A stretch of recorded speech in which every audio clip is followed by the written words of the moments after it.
সকলোকে মই আন্তৰিকতাৰে সদখন গোটা ছাত্ৰ সন্থাৰ তৰফৰ আপোনালোকক ধন্যবাদ জ্ঞাপন কৰিছো। আজি সকলক ইনকাউণ্টাৰ কৰিবলৈ আমি সকলো ধন্যবাদ জ্ঞাপন কৰিছো। আৰু আমাৰ ওচৰত ইয়াৰ লেখিকা সমাৰোহ সমিতিৰ ফালৰ পৰা যি 5 জন অপৰাধী কাৰায়ত্ব কৰিছে তেওঁলোকক অতি শীঘ্ৰে উচিত শিক্ষা দিবলৈ আমি আহ্বান জনাইছো।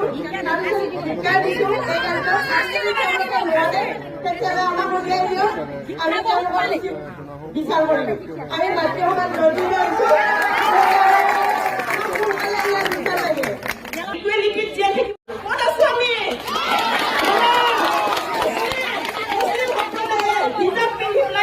লুকাই থাকিব পাৰে, আমি তেনেকে নোৱাৰো। ৰাষ্ট্ৰপতি হৈছে যদি আমি চেফটি নাথাকো আমি কোন ওলাব? আমি সমাজৰ সম্পদ হৈ পেলাই কোনে ওলাব?